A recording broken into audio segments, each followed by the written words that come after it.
This is Tuna on Toast. All right, Mod's son is going to be here pretty soon, and I know many years ago we played hockey, so I'm going to see if I can throw these items past him. He's here. We'll have him play goalie. Okay, he's here. Who is it? It's your best friend, Mod's son! There he is! Holy cow! What's up, man? Good to meet you in person. Oh, so happy you're here. Finally. So happy you're here. How are you? Another one. I'm good. How are you? I'm great. Just living life. That's I finally Sean made said. it to Strikers, baby. Your new best friend. Now I know where you're living. You're never gonna get rid of me. Good. I don't want to get rid of you. Okay, let me take these right now. Okay.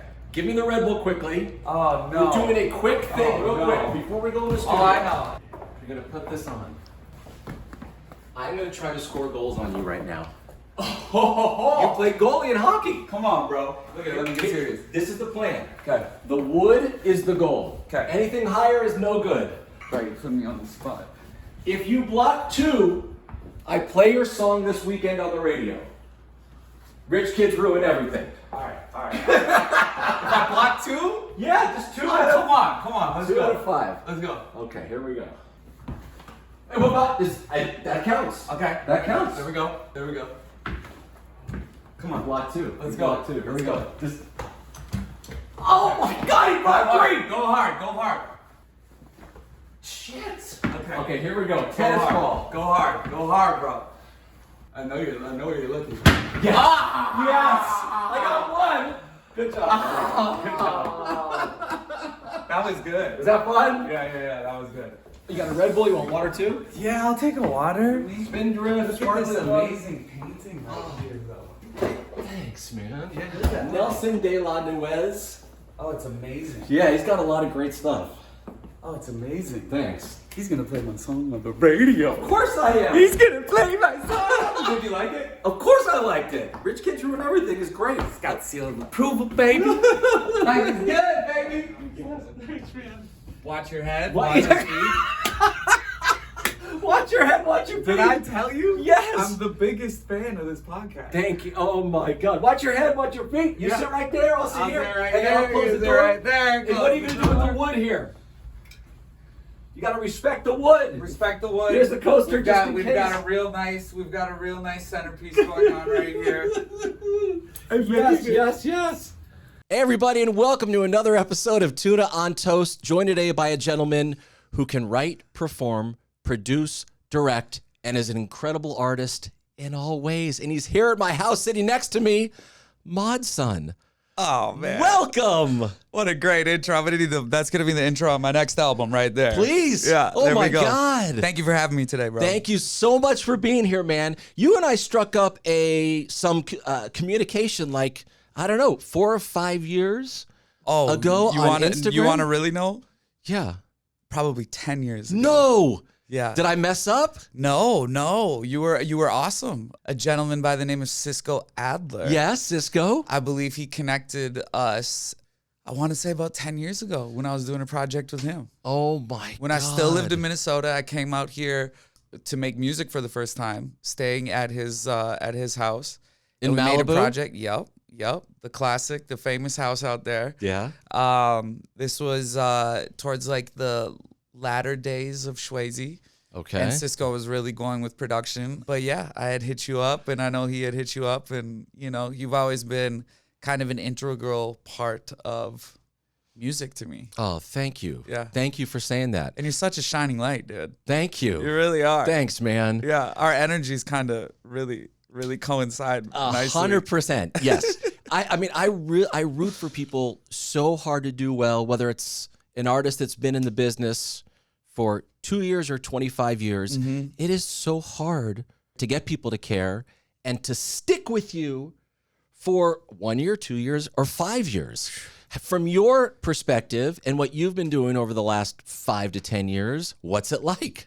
You said it best. I think about it all the time. I know that for an artist to get a couple years of doing well and kind of being on a gradual incline is a total blessing. For me to have over a 10-year career as Mod Sun. Prior to that, like a 7-year career as a drummer in bands. Yes. For me to have, I always kind of look at it like this, like the graph is like breaking now. It's bending and breaking. It's going like this. For me to be at like the highest point in my career this long into it is the biggest blessing in the world, you know? And I hold that very close to me. And I think about that all the time when I get in my head, you know, because that's what happens with an artist is like you really end up competing with yourself, you know? Is that really healthy do. to do? I think that's what needs to be done. Yeah. But it can really drive an individual crazy. My bubble is 50 million times smaller than yours, but I'm always competing with myself. And it's like this moment we're having here is so freaking important to me. Yeah. But in the scheme of life, like, what is it? It's two guys just hanging out at my house. Yeah. I mean, you know what? Like, is it healthy to be competing with yourself? I don't know if it's healthy, but is it good for the art? For sure. To not be complacent and go in and just be like, I don't even have to try. You know, I've always had this something in me that's like not trying is the most uncool thing ever. I think it is so cool to try. Yes. I think it's so cool to be very confident and try your best to be confident, to be delusionally confident, but at the same time to constantly be like, I want to do better. I want to do better just when you wake up the next day, you know, and finding ways to serve this world. But does it get chaotic, and is it like living in your own shadow at times and stuff like that? Oh my God, yeah. To be like I had success with a song and then trying to outdo that every time. Oh my gosh. It's crazy, but it is. But at the same time, here I am, and I guess in some ways it's worked for me. It absolutely has, and I want to give you a ton of credit and do a little bit of a deep dive. When you became Mod Sun, and as you mentioned, you were drumming in other bands. Four Letter Lie was pretty much the last one, right? Scary Kids, Scaring Kids. Oh, right, Scary Kid. But when you left the other band, they made you feel a certain way about your creativity and ideas, and you threw your hands up and said, hold on, this is not for me. I need to go a different direction. Yes. And by saying that, it's all love to them because they had a specific vision of what they wanted to do. Right. And I think it's so important to hold on to your vision and to do your best to be a visionary. I think that's what creates great art, is like being a visionary. When you see something inside your head, do everything possible to make it real, to make it so other people can see it, right? But let's be very clear on something just in case people don't know. Yeah. This band that you were in, specifically Four Letter Lie, you guys were playing real shows. Yeah. This was a real thing. Yeah. And it's so hard, I believe, if you've got something going on, to walk away and then become something else and start from frickin' scratch, man. Yep. And you did that. What gave you the confidence to do that? I think leaving comfort for something you believe in is something that creates a monster in you. And I'm using monster in a positive term here. I think it creates this burning desire to do something great. And I think that's what gave me the fearlessness, was like, I want to, you know, we were briefly speaking on the fact of like thinking that at any point the rug could get pulled out from under you. Yes. I just, whether or not this, again, a lot of my ideology is very delusional. As big as I think my world is, it is also very small in the grand scheme of things, you know? Why does all this really matter, right? Like, you know? Right. But I'm a legacy person. And I really want to, on the day I die, feel like I left everything here, right? I left everything to be seen and shared. And I've always made my art from the viewpoint that whether or not it's important now, it'll be much more important after I'm gone. I've always made it from that standpoint, you know? And I think a lot of that comes from being a kid and looking up to everyone in the 27 Club. You know, my dad was just a straight rock and roller, right? So you mean like Jimi Hendrix, Janis Jim Joplin, Morrison, Janis Joplin. Right. Yes, like you know, the holiest people to me. I just saw how, yes, they were important while they were here, but they've become so I mean, they died before I was born.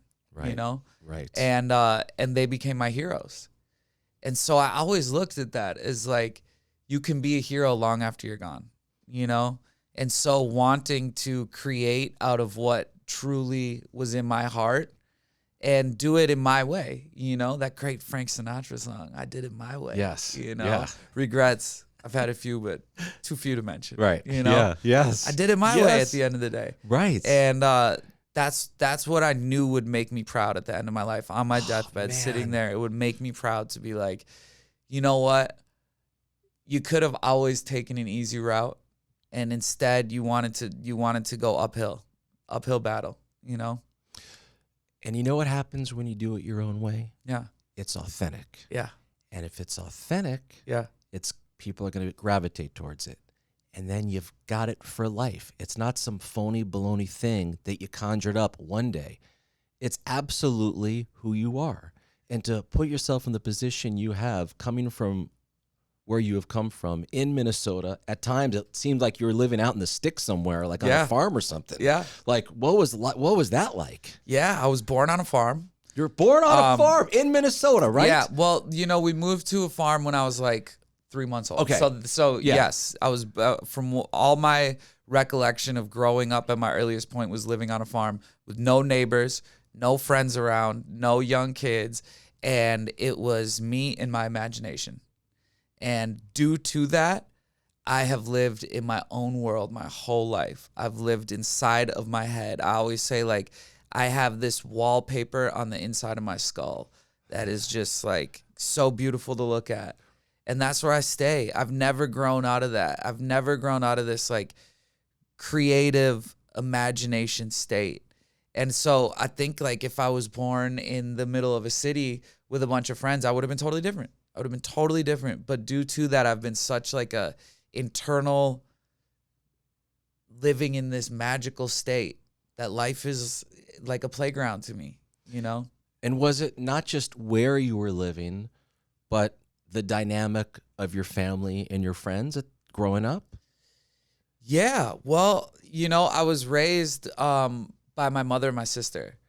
So that to me created a very sensitive, vulnerable, empathetic person. You know, my mother and my sister were very gentle, you know, and very kind. And, you know, my father was like kind of the total opposite. He was like a bat out of hell, like a Hell's Angel, motorcycle riding, crazy partying, craziest dude I've ever met. At time, too much partying on his end? At all times, you know? But he had the charisma of the greatest superstar you've ever met. Like, this dude would walk in a room. And you know, what I really like to think is I got the best of my mom and my dad, you know? And I didn't really take the bad sides. You know, at times, in my DNA, I felt like, you know, a lot of the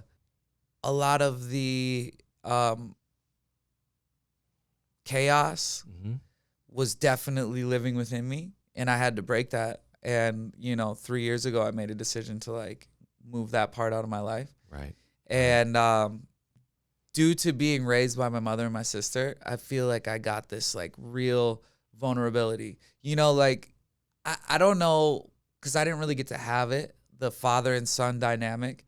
But I imagine in a lot of cases, and this is what I was raised to kind of know from seeing my peers, was like I would watch, I'll never forget like watching the movie Stepmom, right? Okay, it was yes, like, I think yes. it was one of the first movies I ever got to go to in a theater, right?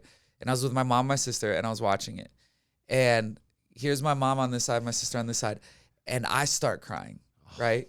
While watching it. And my mom's like, yes, like, that's a great thing. I think like a lot of times like a father and son dynamic would be like, toughen up, Yeah, you know? Yeah. And instead I was pushed to grow that sensitivity and empatheticness, you know?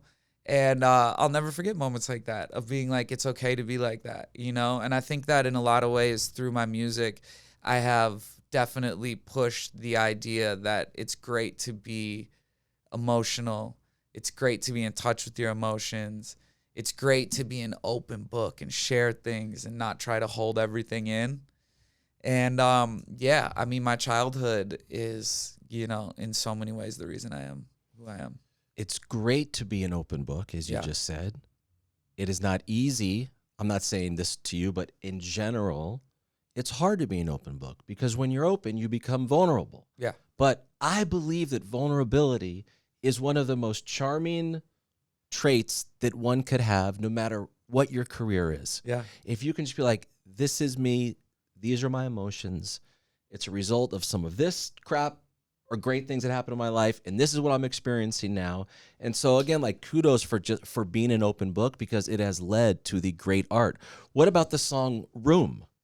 Yeah. Is that as a result of your dad? Yeah, 100%. And by the way, I want all good vibes here, so this is gonna be a roller coaster I stuff. love it. This is all good vibes for me anyway. Okay. So the song Room, it was called Room. It's called Smith on my album. And yeah, that's 100% about you know, it's kind of a double entendre. It's talking about the fact that I did this breathwork meditation therapy stuff Feldman? with John Feldman, amazing person. And at the end of it, there's like this heart prayer that they do. And it talks about how your heart has this door, open up this door into your heart. Think of these 3 specific times in your life where you felt like true laughter, true happiness, true love. Think of those things. And, you know, my father had just passed away really recently, and I was having trouble finding like, where do I hold him in my whole thought process and in my heart? You know, where does that stand with me? Because we had such a up and down relationship, and he was the funniest dude I ever met. He was absolutely the funniest guy that I've ever met in my life. So when it came to like, think of one moment you truly felt laughter, it was like, oh, that's how I can have him stay with me for the rest of my life, you know? And so it was like, open this door to your heart, put him in there. He lives in there now. That moment lives in there. Those 3 moments that you just picked, no one in this world has those exact 3 moments, thus making you totally unique, just like everyone else. Right? Isn't that the greatest saying? Yeah. You're unique, just like all of us. Isn't that just the greatest, like, funniest thing? And then at the same time, my father would go in and out of living with me out here in California. You know, he would be living with me, like sleeping on my couch, or Oh my God. yeah. So not really a stereotypical dad role. No, It was not more at all. like it was me playing the dad role. You know, that's tough. That is so tough. Yeah, it was tough, and at the same time, like, I was happy to do it, but there was definitely times where like I would have wanted to see what it was like to have a father figure, and then at the other time, it was like the greatest thing to see, like, you know, I say movie about life so much because like I picture all of us are living this personalized movie of our own that we're going to watch on our last moments, you know, when they say this whole flashback of life happens.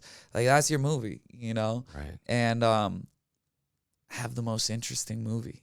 Remember Me Just Like This, which is available to watch on YouTube. Yes. And somehow you knew to document, starting back with maybe a camcorder or something. Oh, yeah. Everything that you were doing, including up until making your full length with John Feldman out there in Calabasas. Yeah. And doing one-on-ones with yourself with the camera on you. Oh, yeah. And opening up. Yeah. How in the F did you know or want to do that for all these years?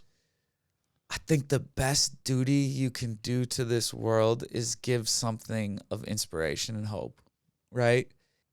All these documentaries about people that I would watch, most of the time would come out when they were done either dead or at the end of their life. And I never saw a reason for that. You know, I always felt like I want to connect with someone. I want to be a part of a community. I want to be invested into someone while they're currently in the process of doing what they're doing. And by making this documentary was not saying like, all right, this is like the stamp on my life. Like, this is my only documentary. Like, I can make as many as I want. Right. You know what I'm saying? Exactly. Why I did it now was I felt it was very important because I could have, you know, as we've seen with documentaries, these things can go on as soon as you think they're done, you start something else happens, and they go on for years and years and years. I thought it was just important now to document the fact of like, especially with where music is right now. You know, I've really been doing this since I was 13 years old. I've been invested into this kind of music that I'm making right now currently. And I think it's so important to show that this isn't just some jumping on what's current kind of thing. It's something that's deep within my DNA that I've been fighting for this whole time. Wow. And showing So people, cool, man. and just like I said, like the service, you know, I wake up every day and every day I pray, whether I do my full prayer of being like a 30-minute prayer, like I really have this intense prayer that I do every day.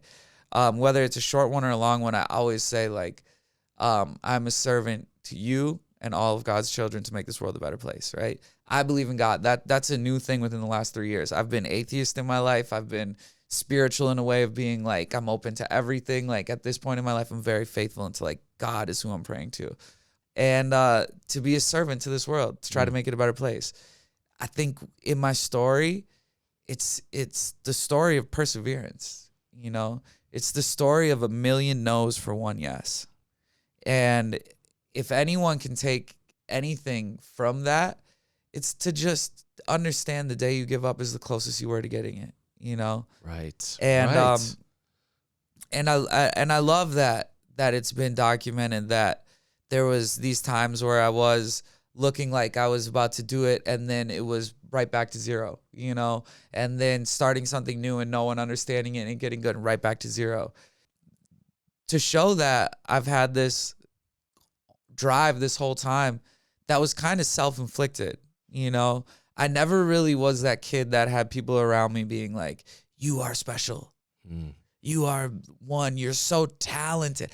I didn't get the word talented thrown on me until maybe working with John Feldman. Who said it to you? Probably Feldman? John Feldman, yeah. Okay, hold on a minute. I'm not trying to get a therapy session here. Yeah. But when you're a kid and no one is ever telling you, hey, good job on that hockey game. Hey, you know Yeah. what? You just learned that Blink song on those drums. That's Yeah. incredible. I can't believe you figured out how to play a freaking Blink 182 song here on the farm. And no one is ever saying, hey, great job. That's tough. That is tough. So what did it feel like when John Feldman, frontman of Goldfinger, producer extraordinaire, a guy we all love, the way he lives his life, working and his personal life is something we all should pay so much respect to. Yeah. What did it feel like? In one word, redemption. Wow. In the simplest form, it was like a redeeming factor in my life that kind of shifted everything in the way I make music. You know, someone that's worked with so many people to say something like, you are special, you know, people don't do it like you. And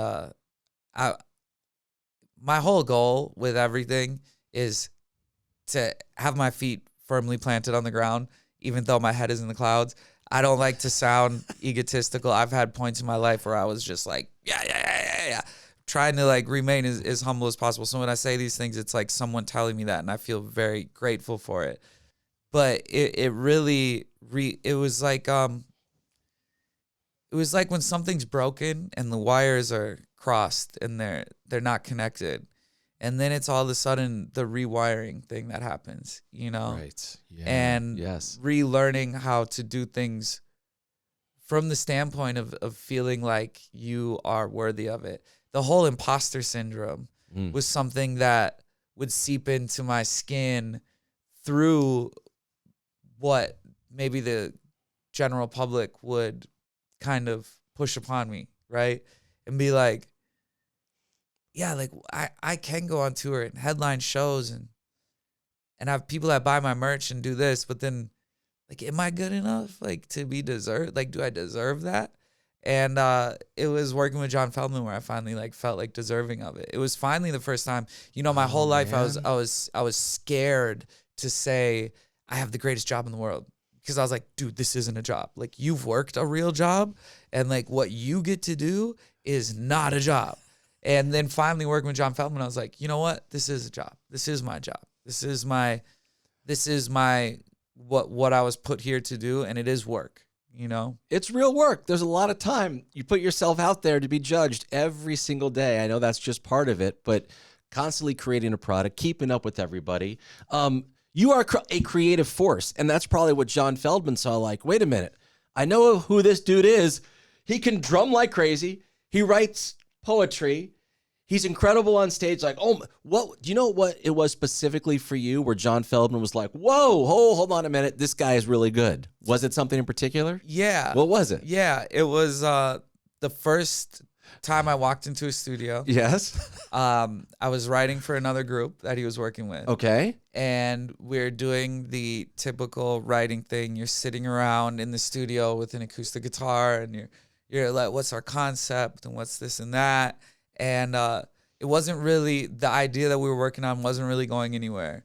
And I'm not the kind of artist I'm not pushy. So like when it's not going anywhere, I'm kind of just like trying to like keep it going without being like, no, this is amazing. It's like, oh, you don't like that? How about this? How about this? How about this? And it just wasn't connecting for the artist that we were working with. So he's like, all right, let's just take like a 5-minute break real quick. And I go outside, and then Feldy, with John Feldman's energy is unbelievable. Like me and him are like two peas in a pod when it comes to like, we woke up, let's go. Yeah. He runs out the door and he's like, I got a new idea. Get behind the mic. And I'm like, all right. Telling you to go behind the mic. Yes. This other band is there, right? Yeah. Okay. I got another idea. Go get behind the mic. He didn't even show me what I was about to record on. It was a whole different song, and he just hit spacebar, and he was like, just go. And he was playing you the music part to a song. There was like a hook on it, right? Okay. There was a hook on it, and I got like a few pieces of the word of the hook, and then he was just like, just go. And that's when most artists freeze, and they're like, either they'll go like, try to come up with like a melody maybe. Yes. I come from the world of, in a lot of ways, like the world of rap and hip hop, which is like, I spent 10,000 hours freestyling in a car with my friend, riding around the city, putting on beats and just freestyling. I've accessed that part of my brain, right? So I can go in there and just spit out words and melodies and rhymes and the whole thing. And I ended up doing like 2 verses right there. It was like, start the song on the intro, verse 1, go into the hook, let the hook play, verse 2, God done. dang. And he was just like, as he says in my documentary, but he's just talking and he's just like, you could just see him being channeled by something. And that's what I open up to do. That's when I get behind the mic is the one time that I don't claim ownership. I'm like, whatever is about to happen, I'm just asking that I have my antenna up, And I would say like 90% of the time my antenna is up, and sometimes there's like days where I'm just like, it wasn't waiting for me, Yeah. Like that's another thing Feldman talks about is like, talks about the idea that like sometimes the song is just waiting for you at the studio. You just got to show up. The song was waiting for you, And that's how I make my music with him. Is he works with so many artists, and the majority of them have their laptop or their pen or their notes app on their phone. Yeah. And they're writing down stuff and listening to a beat for like an hour and like, okay, I think I got it. And for me, it's like he spends about 10 minutes making music. We talk about it. I'm like, maybe go like, and then draws it, right? And within 10 minutes, we'll have like a skeleton, And then he's like, all right, go in there. Come on. And then this is all at his house. Yeah. And then I'll go in there and he'll just run it from start to finish. And I'll go from the front. I call it eating the beat. That's like my goal is like, I don't leave space on it. Like from the start to the finish, I will just go. Wow. I have no embarrassment. Holy crap. Okay. That's one of my biggest tips for artists, especially ones that like to, that have a mindset of wanting to like collaborate or work with other artists or do any kind of writing, is like, don't be embarrassed. If you sound like a total fool, you're probably getting close to making art, Like perfection to me is the anti-hero of art, you know? Can I throw one piece in on that? Yeah. You also have to tell the people that are around the person that it's okay to create freely and no one's going to make fun of you for that. Oh, yeah. Ben Affleck, I think it was, said something like, don't judge me for my bad ideas. Don't make fun of me. Just give me the praise on the good ones. Not praise, but you know what I mean? Yeah. So it's like you need to be able to be free with the people around you in that space. Because even if it's a romantic relationship or a creative one, you have to be able to just be totally free. That's absolutely right. That's 100% sums up why I'm able to do what I do is that whole basis of being like, I will take, like what we already talked about, I will take 1,000,000 no's for one yes. Yeah, man. I will just keep spitting out ideas, and whether they are ridiculous or not, I feel good about them, you know? Yeah. And I feel great about just silence. To me is kind of like the scariest thing, period. Anyway, so like I like to fill a room up with ideas or just saying whatever's on my mind at that time, you know, and being able to close my eyes and be like, all right, I'm seeing a story here. I'm seeing an idea. Let me just spit it out. And like what I always say is that like the voice inside my head is so much more intelligent than I am. By the time it reaches my teeth, it's like vomit coming out. But I try to form it into some kind of idea, you know? Yeah. Internet Killed the Rock Star was the name of your album, came out in 2021. But as we sit here right now, you sent me the song, Rich Kids Ruin Everything. Yeah. It's like a 2.5-minute unbelievable song. So Thank you. This is a combination of strategy and creativity question. There's no break for you. It's like, let me just keep going. The song is great. We'll talk about the song in a second, but like why all of a sudden, here's more musical. Here we go. Oh yeah. There hasn't been a break since I did Internet Killed the Rock Star. You know, there hasn't been a break since I met John Feldman. It was like, if there is a day, and he's a busy guy, he works with a lot of people. Yeah. If there's a day for me to come in, we're gonna make something. I'm gonna leave with something. We never start something and not finish it. That's just like our whole goal. Like with this record, the first day that we started, so the first time I met Feldman and worked with him was working for someone else. Then he was like, dude, I want to work with you. Get over here. We're working on this day. I came in and we made my song Karma and Bones on the same day. Love Karma. Thank you. I also love Roller Coaster, by the way. Oh, cool. Yes, that's really so good. Sorry, I'm taking you off track. No, I love that. That's great to hear. Thank you. Yeah. We made both those songs on the same day within 6 hours. What? How do you do that? Oh, you don't have to answer. That's crazy. Yeah. Wow. It's just I found someone that knows how to capture the pieces of magic. Yeah. You know, that I can spit out. And like I said, if there is a 3-minute song and a 3-minute piece of music composed that I'm going over and there's 10 seconds of magic in that 3 minutes, he knows where it is. You know? And I've always been looking for that, for someone that was able to hear what I hear as the great part. And then oftentimes, and sometimes I don't hear it. And he's like, that's where we start. Let's go. You know? You guys ever butt heads in there? Maybe once. Maybe once. Was it over a certain song or a lifestyle, or it was was it no, like, it was no, it was over he's I think one of his influences and idols is George Martin. Okay.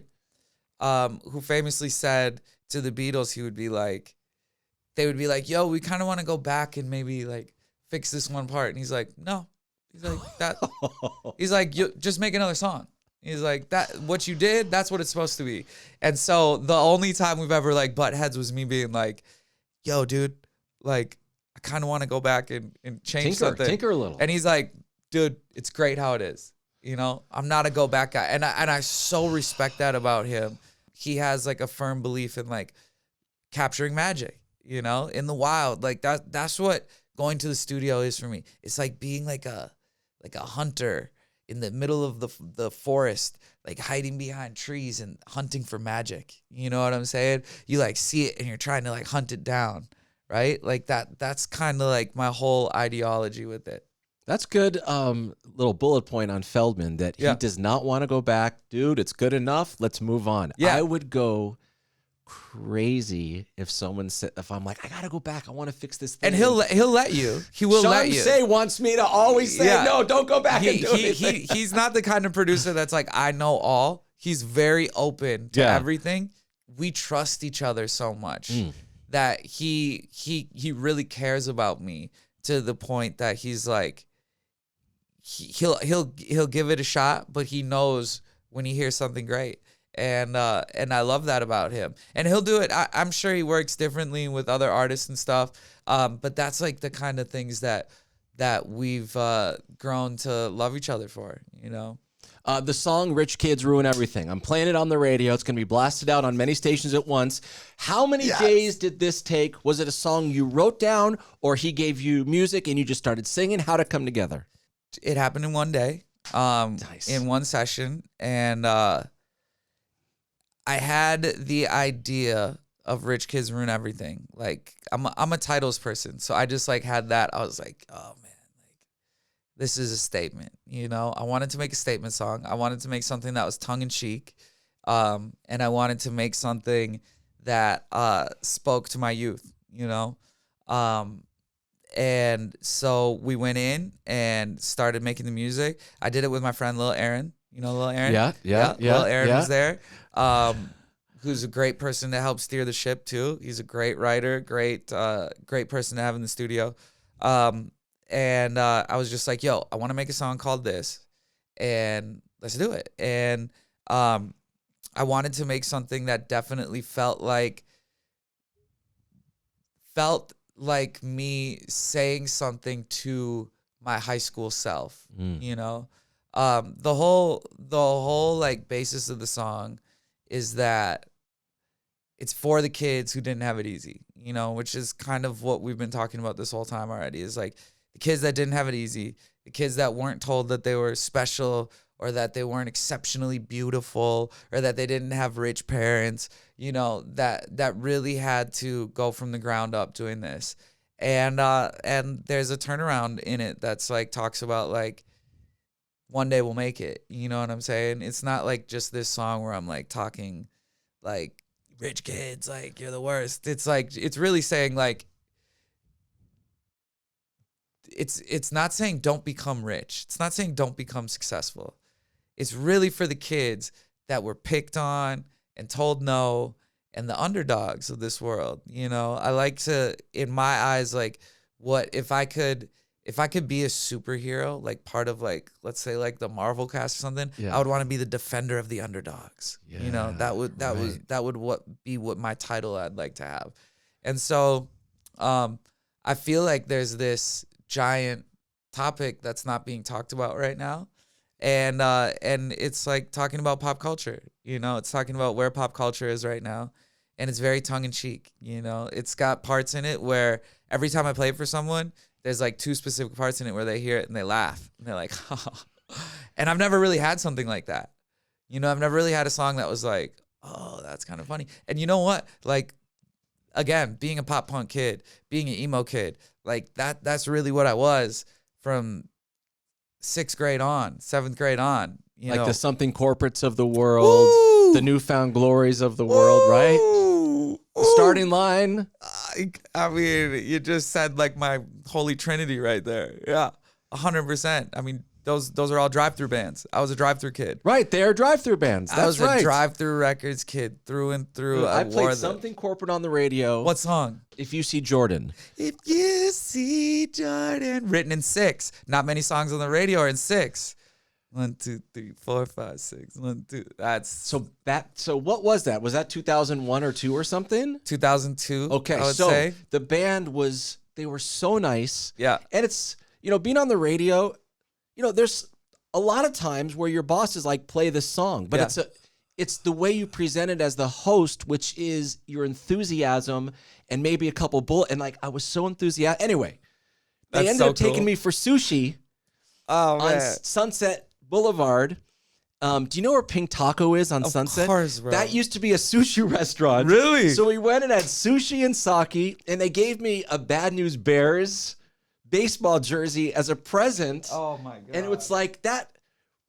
I mean, that's like 20 something years ago now, or 20 years ago. I'll never forget that moment. That was Andrew so nice of McMahon. them. Yes. We love you, Andrew McMahon. Yeah. Absolutely. That's a great So story. you loved all those bands growing up. Yeah. Let's talk about some of the yeses. There are 1,000 no's for one yes. Travis Barker was a huge inspiration as well. Oh yeah. You would learn how to play Blink songs. Yeah. How and where and when did you meet him here? And was it in LA? Yeah, the first time I met him was in LA. In 2015, I dropped an album called Look Up, and there's a song on it called Never Quit. Travis Barker is such an awesome guy. Like, I sent him this song just through the internet. Or maybe I just asked him first and then sent him the song. And he was like, yeah, I'll play on it.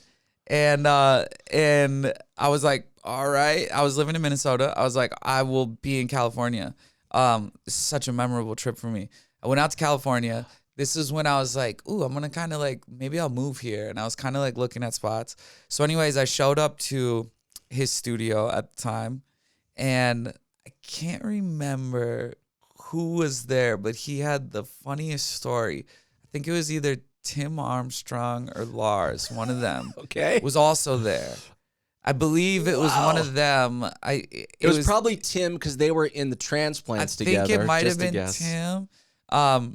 Either way, one of the most punk icons in the world. Yes. And then me in 2015 just being like, "Ah!" like just the most positive person around, and he was just like, what a dichotomy of like the two people in the studio.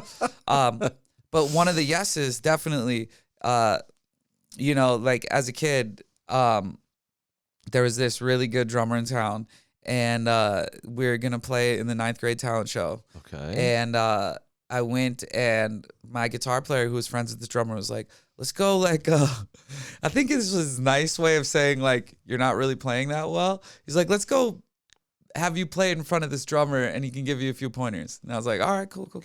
And I went and played in front of this drummer, and he was like, bro, you are bad. Just cancel the gig. Like, don't. Cancel You the can't- gig? You're like in 9th Yeah. grade. He's like, you are not playing the song. Like, What and I song wasn't. was it? Adam's song. Adam's Really song. hard. What is- Really okay. difficult song. And at the time, I was just like a really beginner. You know what? Maybe this was like 8th grade. I was a real beginner, and we went ahead and played it anyway. And I talk about that in my documentary of just being like, I'll never forget just going up there and being like, that was when I decided, like, never get embarrassed, just be confident.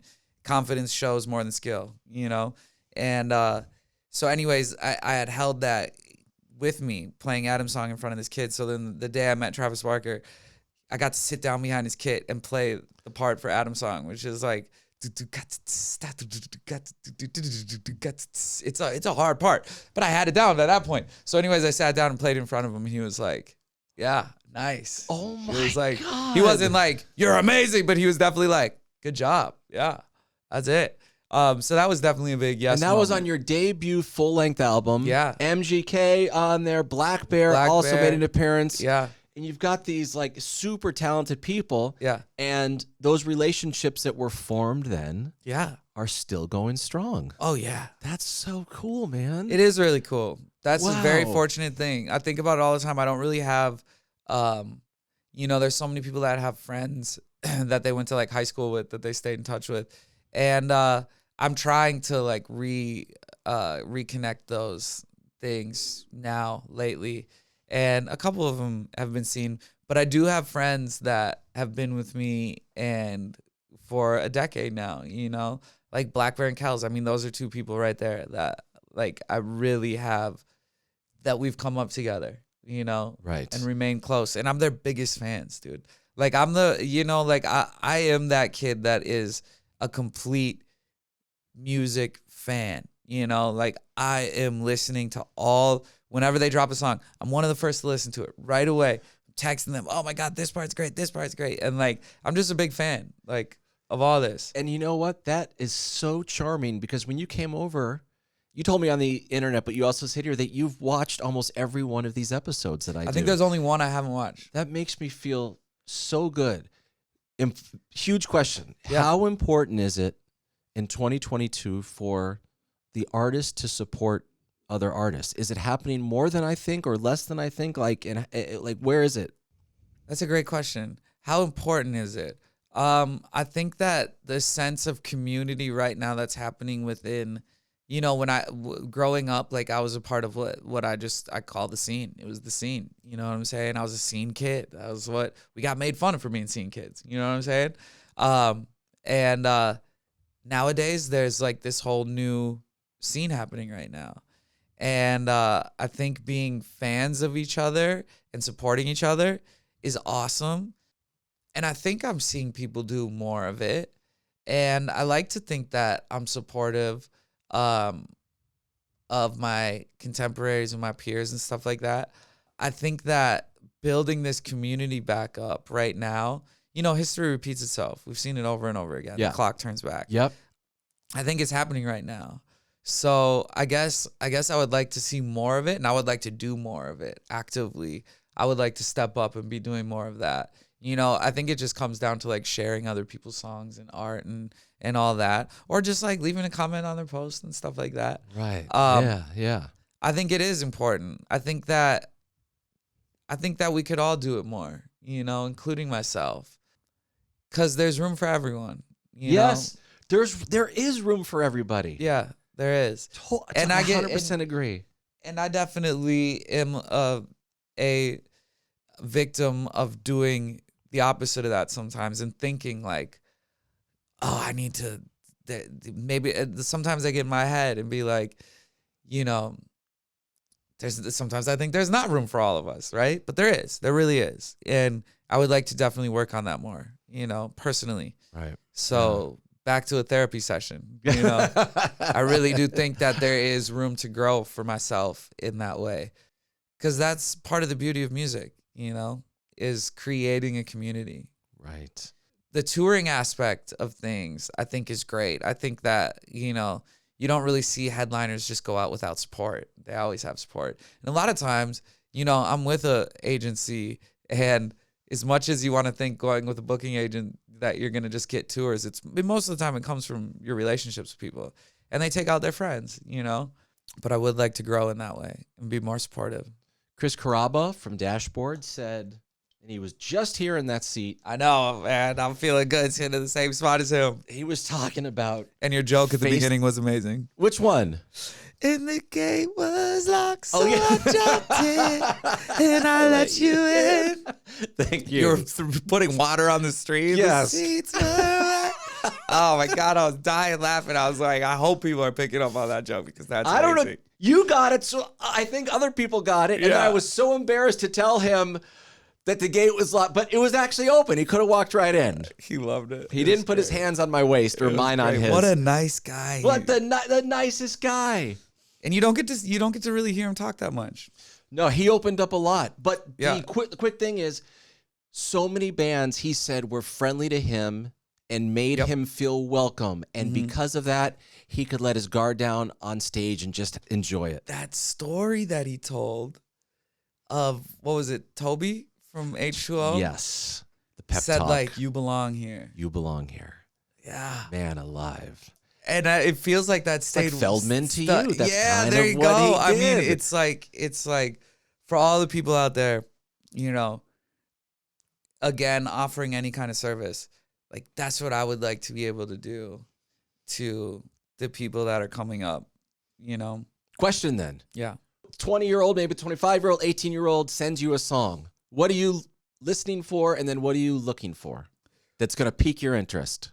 First off, I am 100% about emotion behind a vocal. Okay. You know, singing perfectly on key, all that stuff doesn't matter to me. It really doesn't. Like, of course, we want you to be singing on key, but I would rather take a true, honest performance where emotion is involved than, you know, something that's quote unquote perfect. So I'm definitely looking to be able to hear something strike a chord with me. Lyrically, I love I'm a fan of poetry. So like I really feel like people that are just at least trying to write something that's either clever or, you know, Charles Bukowski is one of my favorite poets. He kind of bluntly said something along the lines of like, never turn a sentence into a paragraph, right? You're really, really being a poet when you can take a paragraph's worth of content and turn it into one sentence. That's amazing. So trim the fat. Oh, yeah.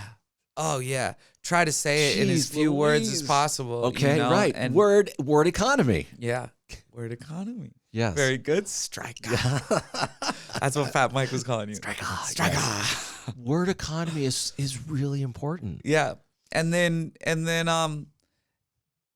I truly love when someone is like, you'll be seeing me again. You'll be hearing from me someday. I'll be on stage with you. I love that. I'll never forget. Fall Out Boy was one of my absolute idols as a kid, right? Mm-hmm. I was at their first show out of Chicago, playing at the Ascot Room in Minneapolis. Wow. Okay? Front row, they started playing "Where Is Your Boy Tonight," and that starts a cappella. No one in the audience had known the song yet. This was MP3.com days. Yeah. This was like prior to Pure Volume even. And I'm singing it with them, and the whole band comes up to me and they're like, "What? How do you know this?" It's me and Patrick Stump singing, and they were my idols. And when I started Mod Sun, right, I've always like taken this risk, and I had saved up like $100 at the time. Maybe it was like $110, and I went and bought one of those iPod minis, you know, the ones that look like an Apple weighed remote. like as much as a feather. Yeah, they look like an Apple remote now. Right. Right.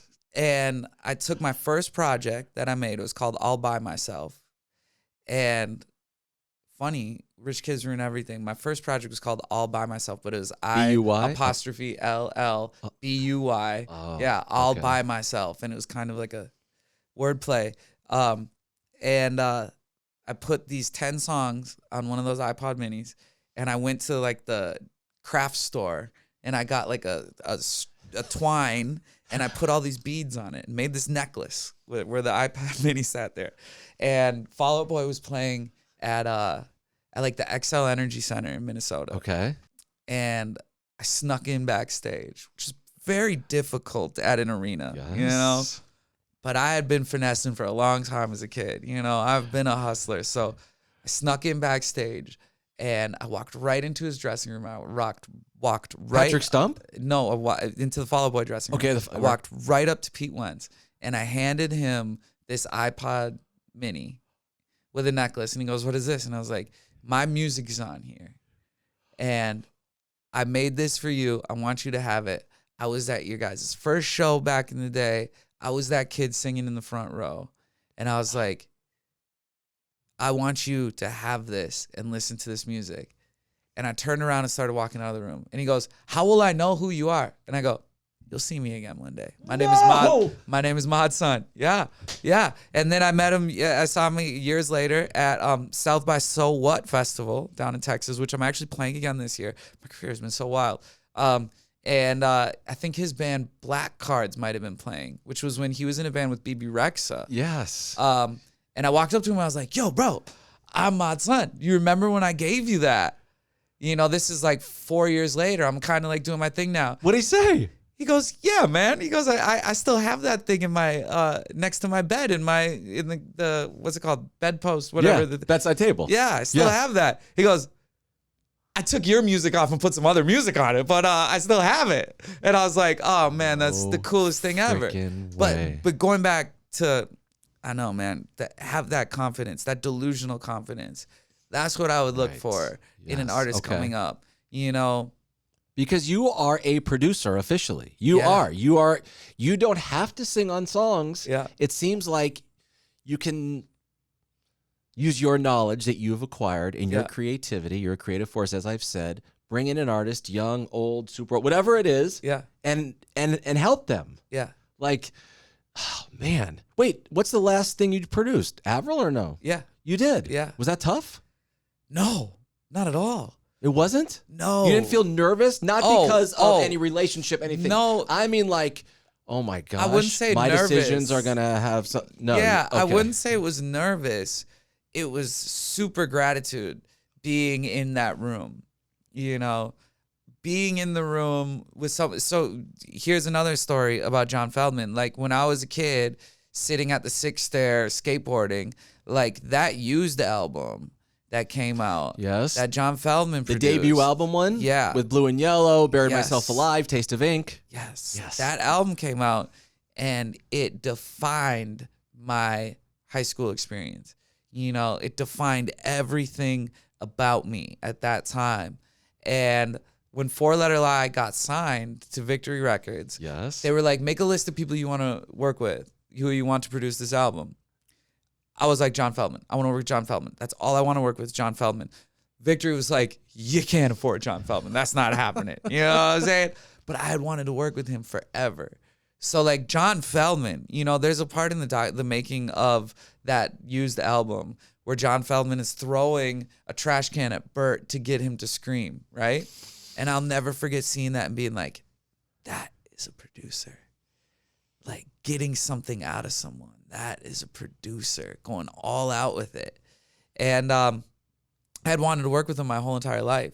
So here I am in a room with him working on an album with Avril Lavigne. Right. And then Travis Barker's a part of it, you know? And it's just like That is, the most, man, the alive. most, you know, again, the most like redeeming thing ever. You know, I'll never forget when she was like, she saw me do what I do behind the mic where I just go and freestyle, you know. She was like, you know, she was sitting next to Feldman and she had him hit spacebar and she hit the talkback and she was like, are you just making this up right now? And Feldman like looks over at her and he's like, yeah, that's what he does. That's what he does.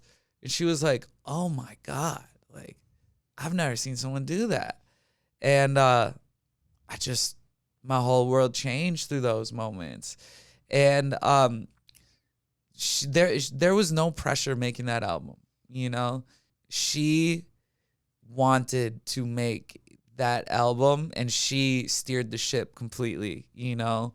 And she is one of the greatest singers, not of our generation, of all time, as far as I'm concerned.